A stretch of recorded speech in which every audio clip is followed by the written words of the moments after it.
우리의 몸에 가장 부족한 영양소는 현재 무엇일까요? 대충 살다가 대충 가면 되는데 그게 안 되잖아요. 진짜 부족한 영양소 보고 가세요. 치스베르비어 박사에 따르면 비타민 D뿐만 아니라 비타민 K는 거의 모든 사람들이 결핍 상태라고 밝혔습니다. 오늘 영상에서는 비타민 K2의 효능과 부족원인 급원식품을 알아보는 시간을 갖도록 하겠습니다. 비타민 K는 무엇일까요? 비타민 K는 중요한 혈액응고의 기능을 하는 것으로 가장 잘 알려진 지용성 비타민 중 하나입니다. 비타민 K는 K1, K2, K3로 세 가지의 형태가 있습니다. 녹색 채소에서 발견되는 K1은 필로퀴논으로 간에서 과다한 출혈을 예방하는 혈액응고를 유지하도록 도와줍니다. 반면 비타민 K2는 발효식품의 박테리아로부터 생산되기 때문에 메티퀴논이라고 불리웁니다.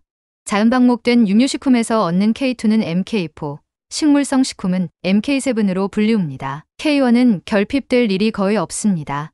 작은 상처에 오랫동안 추혈하게 되는 일이 거의 없는 것처럼요. 반면 K2는 인체에 다양한 생리작용을 하여 대부분의 사람들은 건강의 필요량만큼 결핍 상태입니다. 어떤 효능이 있는지 알아볼까요? 비타민 K2의 효능 5가지. 첫째, 심장질환 예방. 칼슘은 비타민 D와 비타민 K가 없으면 흡수가 되지 않아 뼈와 치아로 흡착되지 못하고 혈관 속에 침착하여 석회화가 발생되는데요. 실제로 필요한 뼈에는 칼슘량이 적고 불필요한 혈액 내에만 칼슘이 많아 혈관을 막게 되는 것입니다. 혈관의 석회화는 관상동맥 질환과 심장마비의 원인인 동맥경화로 이어지는데요.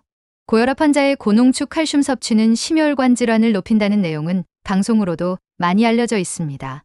로테르담 연구에 따르면 네덜란드 성인 4,809명의 비타민 K2의 많은 섭취량이 심장발작위험도와 대동맥 석회화에 대한 위험이 적고 이에 따른 사망률도 가장 낮게 나타났습니다. 비타민 K2가 혈액 속의 칼슘을 뼈로 흡착하는 역할을 하여 혈관의 석회화를 방지하기 때문입니다. 둘째, 골다공증 예방.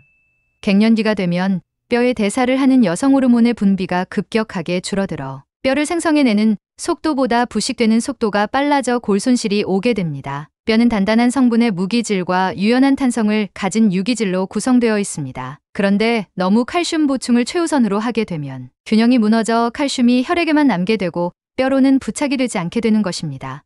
최적의 뼈와 신장 건강을 위해서는 칼슘의 흡수를 돕는 마그네슘과 비타민 D, 그리고 비타민 K가 결합에 꼭 필요합니다. 비타민 K2는 뼈모세포에서 생성된 오스테오칼신이라고 하는 단백질 호르몬을 활성화합니다. 이것은 칼슘을 뼈의 행렬과 결합하는데 필수 성분인데요. 이러한 기전으로 골다공증을 예방할 수 있습니다. 셋째, 충치 예방. 프라이스 박사는 급성 충치를 앓고 있는 사람에게서 타액을 검출하여 분석했을 때 락토바실러스 애시도필루스균을 다량 발견했는데요. 이 균은 요구르트에 많이 있는 균으로 유익균으로 알려져 있지만 침에 섞여 있을 때는 충치의 원인이 됩니다.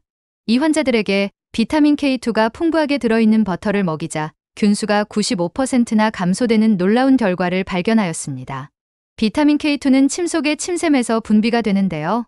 충치를 유발하는 세균의 농도를 낮춰주는 역할을 하여 충치를 예방해줍니다. 넷째, 혈당 안정. 췌장에는 다량의 K2가 분포하고 있습니다. 최근 일본의 연구에 따르면 비타민 K2의 상태와 인슐린 저항 성당뇨와의 관계를 설명했는데요. K2가 부족한 당뇨 환자들은 당화혈색소 검사와 인슐린을 만드는 췌장세포의 기능에서 나쁜 소견을 보였기 때문입니다. K2의 섭취는 오스테오칼신 호르몬이 활성화되는데 인슐린 분비 베타세포를 증가시켜 인슐린 민감성을 낮춰줍니다. 다섯째, 암 예방. 최근 학자들이 비타민 K2에 관심을 쏟게 된 계기는 암 예방 효과가 밝혀지면서입니다.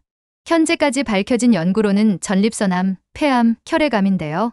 가장 강력한 항암작용을 하는 것은 백혈구가 비정상적으로 증식하는 특징을 가진 백혈병인 혈액암입니다. 백혈병을 일으키는 암세포를 비타민 K2가 자살 혹은 괴사시켜 과잉 생성된 백혈구가 자멸하게 하는 것입니다.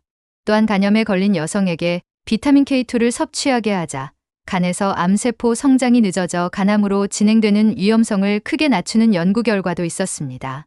이 외에도 비타민 K2의 결핍은 알츠하이머병에 기여하는 요소가 될 수 있으며 항산화제로 활동하여 염증을 줄여준다는 연구 결과도 밝혀져 현대 사회에 꼭 필요한 영양소임이 분명합니다.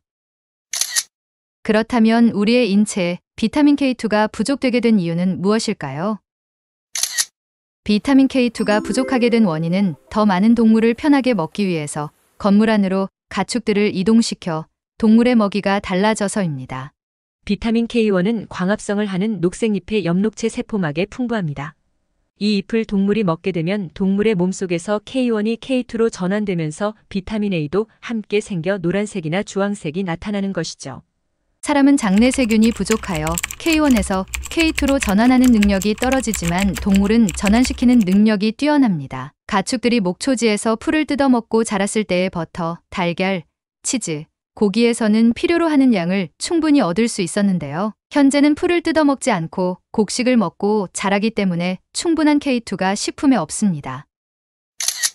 K2가 함유된 급원식품. 식품표를 보시면 단연 낫또가 가장 높죠. 거위간이나 치즈는 한국 식단에서는 찾아보기 어렵기 때문에 현실적으로는 낫또와 계란 섭취를 추천드리겠습니다. 낫또는 개별 음식으로서 K2의 함량이 가장 많은데요. 우리나라의 경우는 청국장이 낫또와 유사한 발효 환경이기 때문에 고함량의 K2 공급원으로 활용할 수 있습니다. 반면 된장에는 K2가 없기 때문에 낫또 혹은 청국장으로 드셔야 합니다. 둘째, 자연방목 환경에서 자란 목초란입니다. 목초지에서 자란 달개 달걀은 흰자위가 높고 선명합니다. 노른자는 이쑤시개를 여러 개 고정해도 터지지 않는데요. 주황색이나 황금색을 띠며 빛깔이 곱다면 비타민 K2가 높은 양질의 달걀입니다. 자연방목을 하여 자유롭게 돌아다니며 녹색 식물, 곤충, 벌레 등을 먹고 자란 달기 낳은 달걀을 먹어야 합니다. 우리나라의 경우 계란의 안각번호를 확인하실 때 가장 끝자리가 1번인 계란이 자연방목을 한 계란입니다. 건강이란 한두 가지 요인에 의해 크게 좌우되지 않고 전체적으로 이해하고 관리하는 과정이 중요합니다. 한 가지 영양소를 채우는 것뿐만 아니라 다양한 영양소를 채울 수 있는 식단을 구성해서 건강을 관리하시기 바랍니다. 영상을 시청해 주셔서 감사합니다.